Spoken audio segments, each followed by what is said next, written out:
Hi అండి. అందరికీ నమస్కారం అండి. సామాజిక పెన్షన్‌లకి సంబంధించి ఒక ముఖ్యమైన న్యూస్ అయితే రావటం జరిగింది. సామాజిక పింఛన్లనేవి తనిఖీలు చేస్తామని, అనర్హత కలిగిన పింఛన్లు ఏవైతే ఉన్నాయో వాటిని తొలగిస్తామని అయితే చెబుతున్నారు.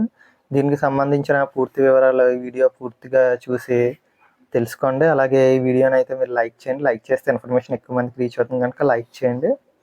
ఇక టాపిక్‌లోకి వెళ్ళిపోతే సామాజిక పింఛన్లనేవి తనిఖీ చేయనున్నట్లు రాష్ట్ర ప్రభుత్వం ఒక ప్రకటనలో అయితే వెల్లడించడం జరిగింది. దీనిని పైలట్ ప్రాజెక్ట్‌గా అయితే చేపడుతున్నామని చెబుతున్నారు. ఎందువలన పింఛనీలు తనిఖీ చేస్తున్నామని అంటే, గతంలో గత ప్రభుత్వ హయాంలో వికలాంగ పెన్షన్లు అలాగే మరో ఇతర కేటగిరీల్లో పెన్షన్లలో కూడా అనర్హులకైతే కేటాయించడం జరిగిందని, అనర్హులకైతే ఇవ్వటం జరిగిందని కొన్ని ఫిర్యాదులు రావటంతో, ఆ ఫిర్యాదుల మేరకు ప్రభుత్వం స్పందిస్తూ ఈ వెరిఫికేషన్ అనేది చేస్తామని అయితే చెబుతున్నారు. పింఛనీల తనిఖీలు అనేవి చేస్తామని చెబుతున్నారు. అలా తనిఖీ చేసి ఎవరైనా సరే అనర్హత కలిగి పింఛనీలు తీసుకున్న వారు ఉంటే వారి యొక్క పింఛనీలు అనేవి తొలగిస్తామని అయితే చెబుతున్నారు. దాని నిమిత్తమే ఈ వెరిఫికేషన్ అనేది చేస్తున్నట్లు చెబుతున్నారు.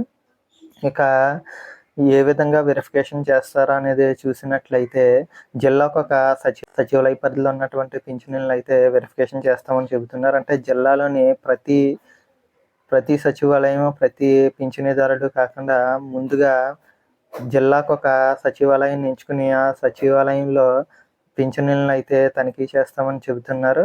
అలాగే ఆ వెరిఫికేషన్ కూడా అదే సచివాలయ సిబ్బందితో కాకుండా పక్క జిల్లా నుంచి అధికారులు వచ్చి తనిఖీ చేస్తారని చెబుతున్నారు. వెరిఫికేషన్ అనేది చేస్తారని చెబుతున్నారు. అంటే అదే జిల్లాకి సంబంధించి అదే సచివాలయ సిబ్బంది కాకుండా పక్క జిల్లాకు సంబంధించిన అధికారులు వచ్చి తనిఖీ అయితే నిర్వహిస్తారని చెబుతున్నారు. అలాగే అన్ని సచివాలయాల్లో కాకుండా జిల్లాకు ఒక సచివాలయాన్ని ఎంచుకుని వాటి పరిధిలో పింఛనీదారులను తనిఖీ చేస్తామని అయితే చెబుతున్నారు.